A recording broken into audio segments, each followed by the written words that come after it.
સૌ વિદ્યાર્થી મિત્રોને જય હિન્દ. ધોરણ 9 વિજ્ઞાન પ્રકરણ નંબર 9 બળ તથા ગતિના નિયમો. વિદ્યાર્થી મિત્રો, આ પાઠમાં આપણે બળ વિશે ચર્ચા કરીશું તથા ન્યૂટને જે ગતિના નિયમો આપ્યા છે, ન્યૂટનના ગતિના કુલ 3 નિયમો છે, એના વિશે આપણે ચર્ચા કરવાની છે. તો તમે જોઈ શકો છો કે એક બાળક ટ્રોલીને ધક્કો મારી રહ્યું છે. તમે પણ અનુભવ કર્યો હશે, કોઈ મોલમાં ગયા હશો, કોઈ શોપિંગ મોલમાં ખરીદી કરવા ગયા હશો અને ટ્રોલી તમારા હાથમાં હોય તો ધક્કો મારીને તમે જ્યાં ઈચ્છો છો ત્યાં એને લઈ જાઓ છો. ઇવન બજારમાં લારીવાળો હશે, મજૂર, એ લારીને ધક્કો મારશે અને એને આગળ ખસેડવા પ્રયત્ન કરશે. તેવી જ રીતે કોઈ તિજોરીમાં ખાનું હોય, ડ્રોવર હોય, એને તમે થોડું ખેંચો હેન્ડલ વડે તો એ બહાર નીકળશે. આ ઉપરાંત દડો છે. આ દડાને તમે કોઈ બેટ વડે અથવા તો હોકી સ્ટીક વડે જો તમે અફડાવો તો દડો આગળની દિશામાં જશે.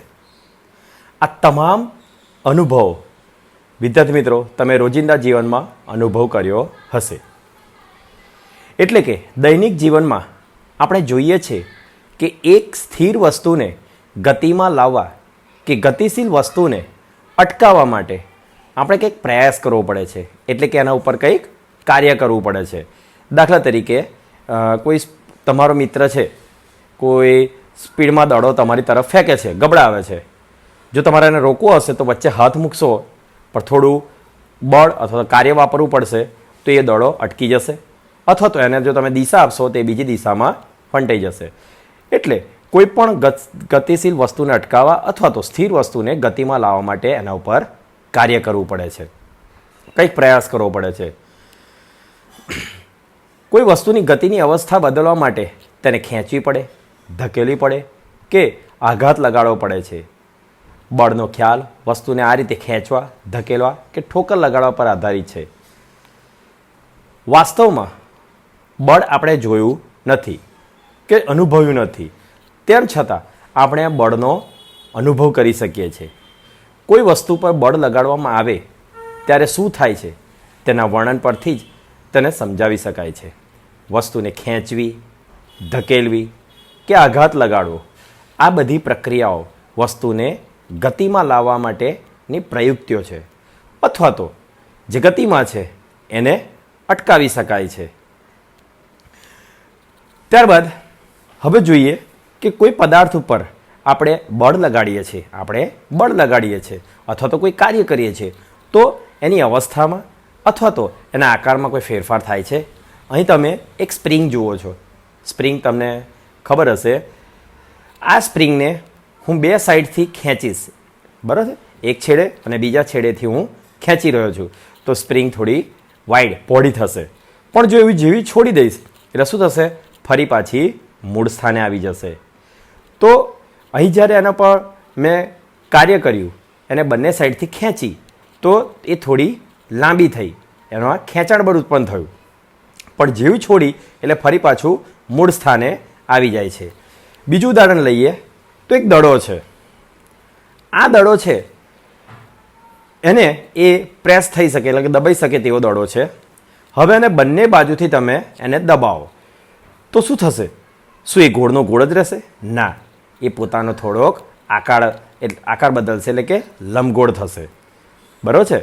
પણ તમે કોઈ દિવસ એવો અનુભવ કર્યો? આ પ્રક્રિયા, આ અનુભવ તમે કરો, તમારી પાસે દડો હોય તો કરી જોજો કે એક હાથ વડે પુષ્કળ બળ મારીશું અને બીજા હાથ વડે થોડું ઓછું કાર્ય કરો, તેવું શક્ય બનશે? ના. જ્યારે તમારે દડાનો આકાર બદલવો છે તો બંને બાજુથી તમે એક સરખું બળ લગાડશો જ, પરિણામે જે દડો છે એ દડો પોતાનો આકાર બદલાવશે. જો એવું ન હોય, તમે એક ડાબા હાથથી વધારે પ્રયત્ન કર્યો અને બીજા હાથે, જમણા હાથે ઓછો પ્રયત્ન કર્યો તો દડો ક્યારેય દબાશે નહીં. પરિણામે બંને હાથથી એકબીજાની વિરુદ્ધ દિશામાં આકૃતિમાં બતાવ્યા મુજબ તમારે એક સરખું બળ લગાડશો તો જ તમે એનો આકાર બદલી શકશો. તો અહીં જે વાત કરી બળની, તો સૌ પ્રથમ બળના પ્રકાર છે સંતુલિત અને અસંતુલિત બળ. અહીં આગળ જે દડાને મેં દબાવ્યું, બરાબર છે, તો કેમ દડો દબાયો? કે બંને હાથ વડે દડા ઉપર સંતુલિત બળ લાગ્યું. તો હવે આપણે સંતુલિત બળ અને અસંતુલિત બળ વિશે માહિતી મેળવીએ. અહીં વિદ્યાર્થી મિત્રો, આકૃતિમાં તમે જોઈ શકો છો કે એક લાકડાનું ટેબલ છે સમક્ષિતિજ, એના ઉપર મેં એક લાકડાનો બ્લોક મૂકેલો છે. હવે એની એક્સ બાજુ એક દોરી બાંધેલી છે, એને એક્સ નામ આપ્યું, અને એક બીજી બાજુ દોરી ડાબી બાજુ બાંધેલી છે, એને મેં વાય નામ આપ્યું. હવે આ બ્લોક ઉપર મારે બળ લગાડવું છે. તો પ્રથમ કિસ્સામાં હું શું કરીશ? જો એક્સ બાજુની હું દોરી ખેંચીશ, એટલે કે આ બાજુની જમણી બાજુની દોરી ખેંચીશ એક્સ બાજુની, તો અનુભવ કહેશે કે આ જે લાકડાનો બ્લોક છે એ ક્યાં તરફ જશે? એક્સ દિશા તરફ ખસશે. બરાબર છે? એટલે કે આ બાજુ ખસશે. પણ બીજા કિસ્સામાં હું વાય બાજુની દોરી ખેંચીશ અને એક્સ બાજુ એવી ને એવી રવા દઈશ. તો વાય બાજુની દોરી ખેંચીશ તો લાકડાનો બ્લોક ડાબી બાજુ ખસશે.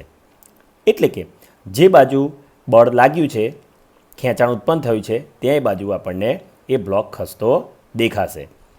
પરંતુ એવું વિચારીએ કે હું એક્સ બાજુ અને વાય બાજુ બંને બાજુ એક સરખું બળ લગાડું, એક સરખું, તો શું થશે? એક્સ બાજુથી જે પ્રમાણે ખેંચું છું એ જ પ્રમાણે વાય બાજુથી ખેંચું છું, તો શું થશે? આ લાકડાનો બ્લોક નહીં વાય બાજુ જાય કે નહીં એક્સ બાજુ જાય, એ ત્યાંનો ત્યાં મૂળ સ્થિતિમાં જ રહેશે. બરાબર છે? તો આ કિસ્સામાં શું થયું કે એ બ્લોક ઉપર એક્સ દિશામાંથી અને વાય દિશામાંથી એક સરખું ખેંચાણ બળ લાગ્યું, એટલે કે એક સરખું બળ લાગુ પડ્યું. આવા બળોને સંતુલિત બળો કહેવામાં આવે છે. વિદ્યાર્થી મિત્રો, એનું એક બીજું ઉદાહરણ આપું તો શું થશે? રસ્સા ખેંચની પ્રવૃત્તિ તમે રમત રમેલા છો, બરાબર? રસ્સા ખેંચમાં જે વર્તુળના કેન્દ્રમાં રૂમાલ ગોઠવેલો હોય, બરાબર છે, તો જો હું દોરીની બંને બાજુ એક સરખું બળ ધરાવતા 5-5 છોકરા મૂકી દઉં અને બધા એક સરખું બળ લગાડે, તો રૂમાલ નહીં કોઈ ડાબી બાજુ જશે કે ના જમણી બાજુ જશે. એટલે કે રૂમાલ હશે એ વર્તુળના કેન્દ્ર તરફ જ રહેશે. તો આ રીતે જે બળ લાગે છે એને આપણે સંતુલિત બળ કહીએ છીએ. પરંતુ હવે એવું વિચારીએ કે આપણે બંને બાજુ બળ તો લગાડવું છે, બરાબર છે, પણ એક્સ બાજુ હું વધારે બળ લગાડું, વાય બાજુ ઓછું બળ લગાડીશ, તો થશે શું કે જે બાજુથી બળ વધારે લાગુ પડે છે એ બાજુ બળ ખેંચાણ બળ લાગુ પડે છે એ બાજુ આ બ્લોક ખસશે. બરાબર છે? એ વાય બાજુ નહીં જાય. એવી રીતે જો વાય બાજુ બળ ખેંચાણ બળ વધારી દઈશ તો શું થશે કે વાય બાજુનું જે હશે એ બ્લોક વાય બાજુ તરફ ખસશે.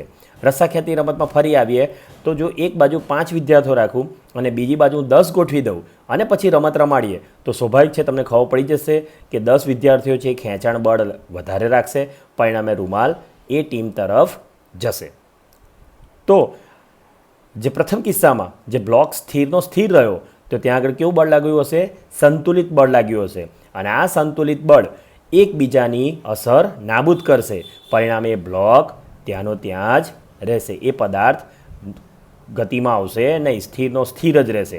પરંતુ જો પદાર્થ ઉપર અસંતુલિત બળ લગાડવામાં આવે તો શું થશે? પદાર્થ પર અસંતુલિત બળ લગાડતા જે દિશામાંથી એને વધારે બળ મળ્યું હશે એ દિશા તરફ એ ખસવા પ્રયત્ન કરશે. બીજું ઉદાહરણ જોઈએ કે અહીં આગળ આ 2 વિદ્યાર્થીઓ છે. એ વિદ્યાર્થીઓ એક લાકડાના બ્લોકને કોઈ ખરબચડી સપાટી ઉપર ખસેડે છે, કોઈ ખરબચડી સપાટી ઉપર એને ખસેડે છે. તો હવે થશે શું કે સૌ પ્રથમ જે પહેલું છે કે ખૂબ ઓછું બળ લગાડે છે, ધક્કો લગાડે છે, નહિવત, બરાબર છે, તો એ બ્લોક ખસશે નહીં. કેમ? કારણ કે એ જેટલું બળ અહીંથી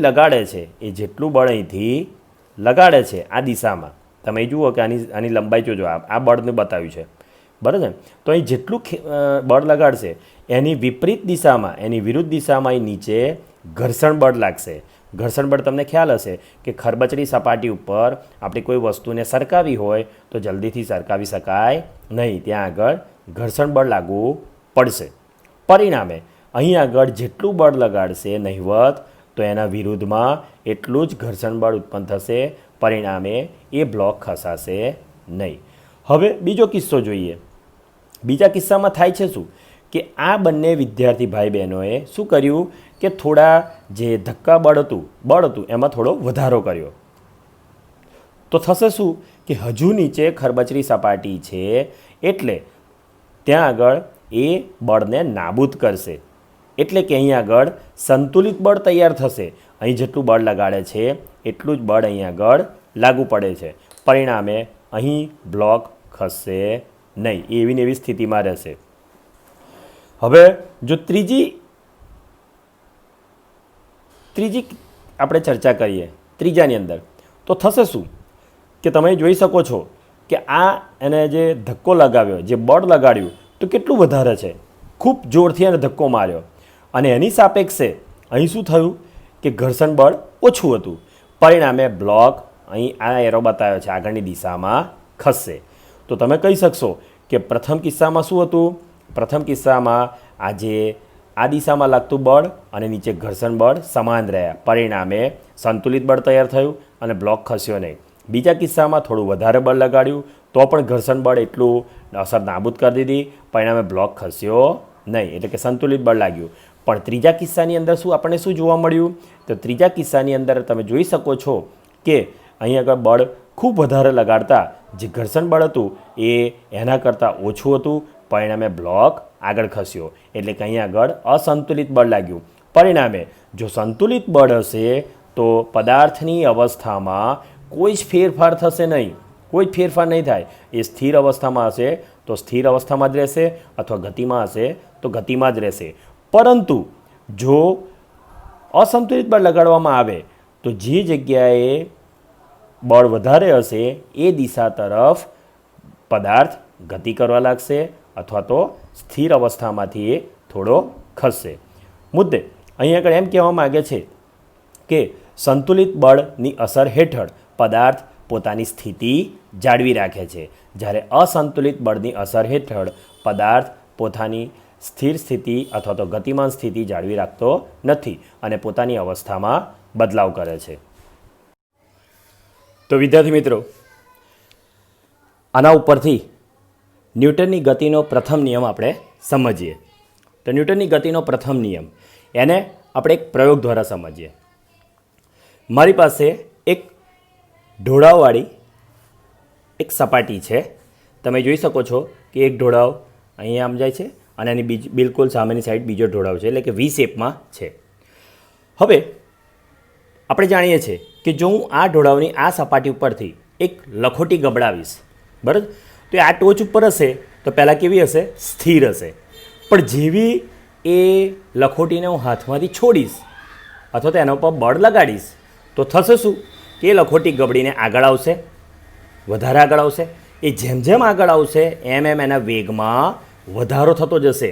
એટલે કે આ પોઈન્ટ ઉપર આવશે એટલે એને મહત્તમ વેગ પ્રાપ્ત કરેલો હશે. શરૂઆતમાં સ્થિર હશે અને ધીરે ધીરે અહીંયા આવતા કેવો હશે? એનો વેગ મહત્તમ હશે. હવે જ્યારે આ સપાટીનો એન્ડ આવે છે અને બીજા ઢોળાવ શરૂ થાય છે તો એની આ જે મળેલ ગતિ હશે, આ ગતિ કેવી રીતે મળી? તમને થતું હશે કે આ વેગ કેવી રીતે મળ્યો? અહીં તો આપણે કશું છોડી દીધી છે જસ્ટ લખોટી, તો કેમનો વેગ મળ્યો? તો પૃથ્વીનું જે ગુરુત્વાકર્ષણ છે એને ખેંચશે. પરિણામે એનામાં ગુરુત્વ પ્રવેગના આધારે વેગમાં ફેરફાર થતો જશે અને અંતે અહીં આગળ વેગ મહત્તમ થશે. હવે વેગ મહત્તમ થવાને કારણે એ સામેની સપાટી એટલે કે ઢાળવાળી સપાટી છે એના ઉપર ચડશે.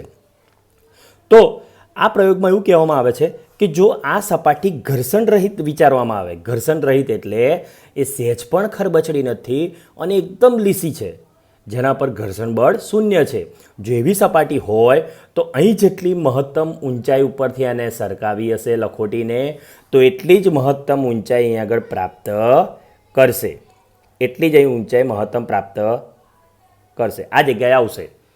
બરાબર છે.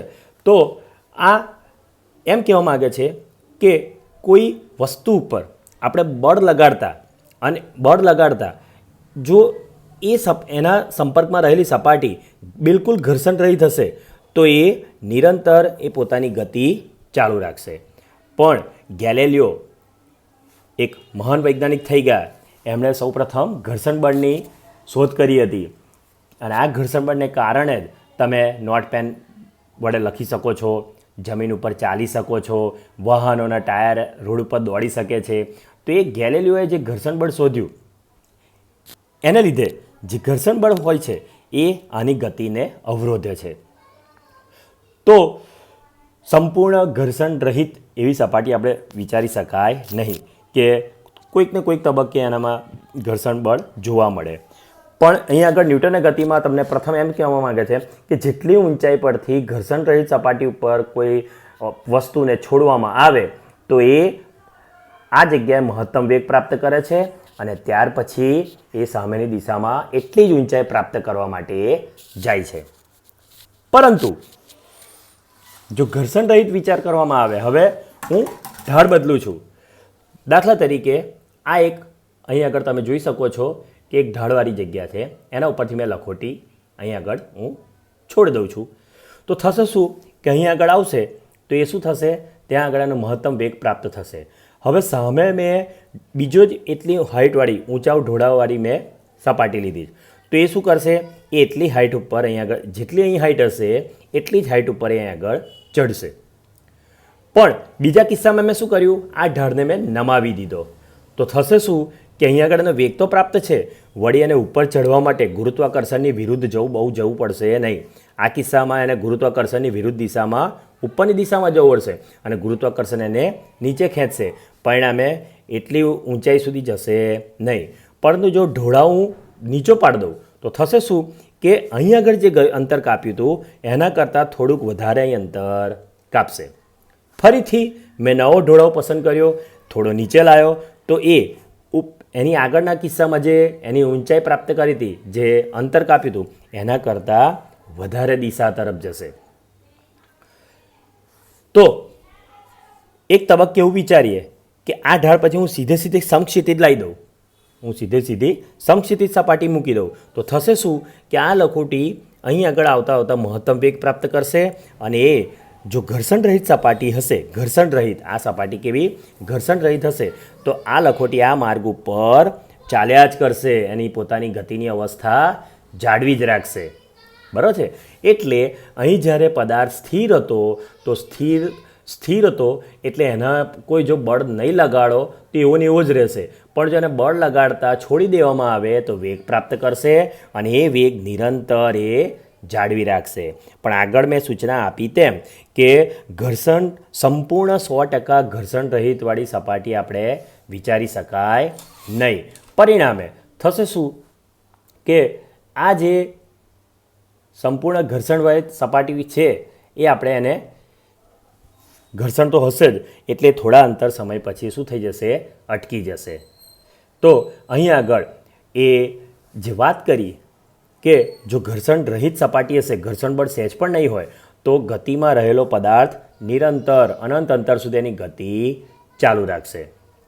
તો આવું વિદ્યાર્થી મિત્રો ઉદાહરણ કઈ આપી શકાય કે દાખલા તરીકે પૃથ્વી સૂર્યની આસપાસ ફરે છે, ચંદ્ર પૃથ્વીની આસપાસ પ્રદક્ષિણા કરે છે, તો જે ગુરુત્વાકર્ષણ બળ છે એને ફરતું રાખે છે પણ એને પાછળ બીજું કોઈ બળ લાગુ પડતું નથી. પરિણામે નિરંતર ફર્યા કરે છે અને અવકાશમાં કોઈ ઘર્ષણ બળ હોતું નથી. જ્યારે અહીંયા ઘર્ષણ બળને કારણે એ અટકી જાય છે. તો આ ઉપરથી ન્યૂટને બળ તેમજ ગતિ વિશેના ગેલિલિયોના વિચારોને આગળ અભ્યાસ કર્યો અને ગતિમાન પદાર્થની ગતિને સમજાવતા કેટલાક નિયમો રજૂ કર્યા. તે પૈકીનો પ્રથમ નિયમ આ મુજબ થશે. ન્યૂટનની ગતિનો પ્રથમ નિયમ: દરેક વસ્તુ પોતાની સ્થિર અવસ્થા કે સુરેખ પથ પર અચળ ગતિની અવસ્થા જાળવી રાખે છે જ્યાં સુધી તેના પર કોઈ બાહ્ય બળ વડે અવસ્થા બદલવાની ફરજ ન પડે. આ ન્યૂટનની ગતિનો પ્રથમ નિયમ છે. એને જો સરળ ભાષામાં એટલે કે બીજા શબ્દોમાં કહીએ તો જ્યાં સુધી પદાર્થ પર બાહ્ય બળ ન લાગે ત્યાં સુધી સ્થિર પદાર્થ પોતાની સ્થિર અવસ્થા અને ગતિમાન પદાર્થ પોતાની ગતિમાન અવસ્થા જાળવી રાખે છે. એટલે કે જો બાહ્ય બળ કંઈ જ લગાડવામાં ન આવે તો સ્થિર પદાર્થ સ્થિરનો સ્થિર જ પડ્યો રહે અને જે ગતિમાન પદાર્થ છે એ નિરંતર એની ગતિ ચાલુ જ રાખે. તો જે આ પદાર્થનો નવો ગુણધર્મ મળ્યો એ પદાર્થ એને પદાર્થની જડત્વ કહે છે. આમ ન્યૂટનના ગતિના પ્રથમ નિયમને જડત્વનો નિયમ પણ કહે છે. ખાસ ધ્યાન રાખીશું વિદ્યાર્થી મિત્રો, ખૂબ અગત્યનો નાનો વિકલ્પ છે કે ન્યૂટનના ગતિના પ્રથમ નિયમને બીજા કયા નિયમ તરીકે ઓળખવામાં આવે છે? તો એને પદાર્થના જડત્વનો નિયમ પણ કહેવામાં આવે છે. હવે કેટલાક ઉદાહરણની ચર્ચા કરીએ. તમે ટ્રેનમાં કે બસમાં ઊભા હો અથવા તો ગાડીમાં બેઠા હો અને ગાડી જ્યારે કે ટ્રેન સ્થિર હોય તો તમે સ્થિર અવસ્થામાં ત્યાં આગળ એની અંદર છો. પણ એકાએક જ્યારે ગાડી ઉપડે ત્યારે શું થશે? તમને અનુભવ થયો હશે કે તમે સહેજ પાછળની દિશામાં ધકેલાયો હશે. તમારે ઉપરનું જે શરીર હશે એ પાછળની દિશામાં ધકેલાયો હશે. બરાબર? તો આની પાછળનું કારણ શું હોઈ શકે?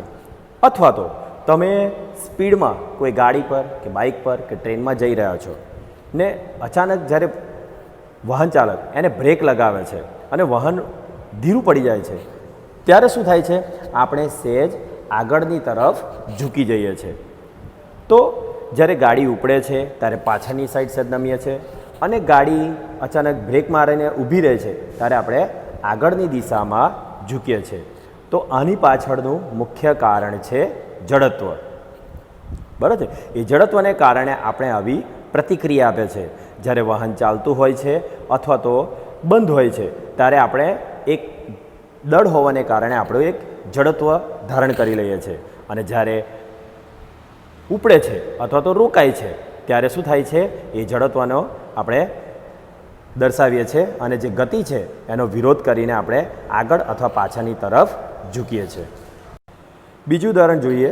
અહીં આગળ તમે જુઓ કે એક વિદ્યાર્થીની ચાલુ બસમાંથી નીચે ઉતરે છે. અત્યારે તો બસ સ્થિર છે એટલે તમને લાગે છે, પણ ક્યારેક અનુભવ થયો હશે કે જ્યારે ચાલુ ગાડીએ આપણે ઉતરવા પ્રયત્ન કરીએ તો થશે શું કે આપણે થોડા એ ગાડીની દિશા તરફ આગળ ફંટાઈ જઈએ છીએ. કારણ એટલું જ કે બસ ચાલી રહી છે, વેગમાં છે, તો તમે એની અંદર બેસેલા છો તો તમે પણ વેગમાં છો અને જેવા જમીન પર તમે ઉતરો છો ત્યારે તમારો જડત્વનો ગુણધર્મ છે કે વેગ ચાલુ રાખવાનો. બરાબર છે? એના પરિણામે તમારા સ્ટેપ થોડા આગળ વધી જાય છે. પરિણામે વિદ્યાર્થી મિત્રો ક્યારેય કોઈ દિવસ ચાલુ ગાડીએ નીચે ઉતરવું નહીં અથવા તો ચાલુ ગાડી પર ચડવું નહીં, નહીંતર અકસ્માત થવાની સંભાવના રહે છે. આ તમામ જે કંઈ ચર્ચા કરી એ જડત્વને કારણે રહેલું છે. પરિણામે જો સાવચેતી રાખવી હોય તો જે ગાડી દિશામાં આગળ વધી રહી છે તમે એ દિશામાં થોડા સ્ટેપ ભરો તો તમે સરળતાથી નીચે ઉતરી શકો છો. જો એમ ન કરો તો અકસ્માતનો ભય થવાનો રહે છે. આ બધા ઉદાહરણોની ચર્ચા કરી એની પાછળનું મુખ્ય કારણ જડત્વ સમજાવવાનો છે. પરિણામે કે આપણને સૂચના આપવામાં આવે છે જ્યારે ગાડીમાં બેસે છે, વિમાનમાં બેસે છે ત્યારે કે મજબૂતાઈથી વસ્તુ પકડવી અથવા તો સીટ બેલ્ટ આપણે કસીને બાંધવો કે જેથી આવો જ્યારે કોઈ અકસ્માત થાય ત્યારે આપણે આગળ કે પાછળ ન ઝૂકીએ અને પરિણામે આપણી સલામતી સચવાઈ રહે. કેટલીક ફેરી અકસ્માત દરમિયાન તમે જોયું હશે કે ડ્રાઈવરનું માથું આગળ અફડાઈ જાય છે જો એને સીટ બેલ્ટ નહીં પહેર્યો હતો, પરંતુ જો સીટ બેલ્ટ પહેર્યો હશે તો એ ત્યાંનો ત્યાં પોતાની જગ્યા ઉપર રહેશે અને પરિણામે અકસ્માત થશે, એને કોઈ ઇન્જરી કે કોઈ ઘા પડશે નહીં. તો અહીં જે જડત્વ છે એ જડત્વ આપણામાં પણ રહેલું છે. બરાબર? જ્યાં દળ છે ત્યાં જડત્વ છે. આને સમજાવવા માટે બીજા કેટલાક ઉદાહરણની ચર્ચા કરીએ આપણે. તમે અહીં આગળ જોઈ શકો છો કે ખાલી ગ્લાસ છે, એના ઉપર એક પૂઠું મૂક્યું છે અને એ પૂઠા ઉપર મેં કોઈ સિક્કો મૂક્યો છે. હવે આ પૂઠાને હું આંગળી વડે અફડાવું છું અને બળ આપું છું તો થશે શું કે ફક્ત એ બળ કોને લાગુ પડશે? પૂઠાને જ લાગુ પડશે. પણ જે સિક્કો છે એ સિક્કામાં જડત્વનો ગુણધર્મ રહેલો છે, એના દળ છે પૂઠા કરતાં દળ વધારે છે. પરિણામે એ જડત્વને કારણે સિક્કો ત્યાંનો ત્યાં રહેશે. જેવું પૂઠું આગળ જતું રહેશે, કાળ આગળ જતું રહેશે, સિક્કો ક્યાં જશે? ગ્લાસની અંદર પડી જશે. વિદ્યાર્થી મિત્રો, આવો પ્રયોગ તમે ઘેર પણ કરી શકો છો કે 2-5 રૂપિયાનો કે 10 રૂપિયાનો થોડો ભારે સિક્કો તમે લઈને આવી રીતે કરશો અને પૂઠાને આંગળી મારશો તો પૂઠું આગળ નીકળી જશે અને સિક્કો ત્યાંનો ત્યાં રહીને ગ્લાસની અંદર પડશે. તો અહીં સિક્કામાં જડત્વ રહેલું છે અને વેગ કોણે આપવામાં આવે છે? બળ કોણે આપવામાં આવે છે? પૂઠાને આપવામાં આવે છે. જો બીજું ઉદાહરણ જોવામાં આવે તો કેરમ. તમે કેરમ રમેલા હશો, બરાબર? કેરમને કુકરીઓની એક થપ્પી કરવાની અને સ્ટ્રાઇકર વડે જે છેક છેલ્લી નીચેની છે એને સ્ટ્રાઇક કરો ખૂબ પ્રેશરથી. તો થશે શું કે તમે જે બળ આપ્યું છે સ્ટ્રાઇકર વડે, એ સ્ટ્રાઇકર વડે અપાયેલું બળ કોણે લાગશે? છેક થપ્પીમાંની નીચેની કૂકી દ્વારા. અને ફક્ત નીચેની કૂકીનો જ વેગ એટલે કે એની અવસ્થા બદલાશે, પણ ઉપરની જે થપ્પી હશે એવી ને એવી રહેશે. તો અહીં પણ જડત્વનો ગુણધર્મ જોવા મળે છે. આમ જડત્વ શું કહીશું? પદાર્થ પોતાની સ્થિર અવસ્થા અથવા નિયમિત ગતિની અવસ્થામાં આપમેળે ફેરફાર કરી શકતો નથી. પોતાની અવસ્થા જાતે ન બદલવાના પદાર્થના આવા ગુણધર્મને પદાર્થનું જડત્વ કહે છે. જડત્વ એટલે ફેરફારનો વિરોધ. બરાબર છે? મતલબ કે જો કોઈ પદાર્થને ગતિ આપવામાં આવે અથવા તો સ્થિર રાખવામાં આવે તો એ સૌપ્રથમ પહેલાં તો એ ફેરફારનો વિરોધ કરશે અને ત્યાર પછી એ ફેરફાર લાવશે. તો આગળના જે ઉદાહરણોની આપણે ચર્ચા કરી, બરાબર, એની અંદર જડત્વ રહેલું છે. હવે જોઈએ કે એક છોકરો ઊભો છે, એની આગળ એક સાયકલ ઊભી છે, બરાબર. હવે આ છોકરાને જ્યારે સાયકલે પાડવી હશે તો એ સહેજે ધક્કો મારશે તો એ પાડી દેશે, બરાબર. તમે કહેશો, એનો જવાબ આવશે હા, પાડી દેશે, બરાબર. તો એની પાછળનું કારણ કેમ? કારણ કે જે છોકરાનું દળ છે અને સાયકલનું દળ લગભગ સરખું છે. કેટલીક ફેરી એવું હોય છે કે સાયકલનું જે દળ છે એ ઓછું હોય છે છોકરા કરતાં, પરિણામે આવું શક્ય બને છે. બીજું એક ઉદાહરણ જોઈએ. એક હાથી ઊભો છે, એની સામે એક વ્યક્તિ ઊભો છે. હવે પ્રશ્ન એ કે આ વ્યક્તિએ હાથીને પાડી દેવાનો છે, તો તમે શું કહેશો જવાબ? શું હાથી પડી જશે એને ધક્કો મારવાથી? તમે કહેશો ના. તો એની પાછળ કેમ કારણ આવે? કારણ કે જ્યારે એ વ્યક્તિ હાથીને ધક્કો મારશે તો હાથી પડશે નહીં, કારણ કે હાથીનું દળ વ્યક્તિ કરતાં ઘણું જ વધારે છે. પરિણામે જેનું દળ વધારે હોય છે એનામાં જડત્વનો ગુણધર્મ વધારે હોય છે. આમ જડત્વને જો દળની ચર્ચા કરવામાં આવે તો દળ અને જડત્વ એકબીજાના સીધા સંબંધમાં છે. એટલે કે જેમ જેમ દળ વધુ તેમ જડત્વ વધારે હોય છે અને જેમ દળ ઓછું તેમ જડત્વ ઓછું હોય છે. જડત્વ એ પદાર્થનું એવું કુદરતી વલણ છે જે પદાર્થની સ્થિર કે ગતિમાન અવસ્થામાં થતા ફેરફારનો વિરોધ કરે છે. અંતે વસ્તુનું દ્રવ્યમાન એટલે કે દળ તેના જડત્વનું માપ છે.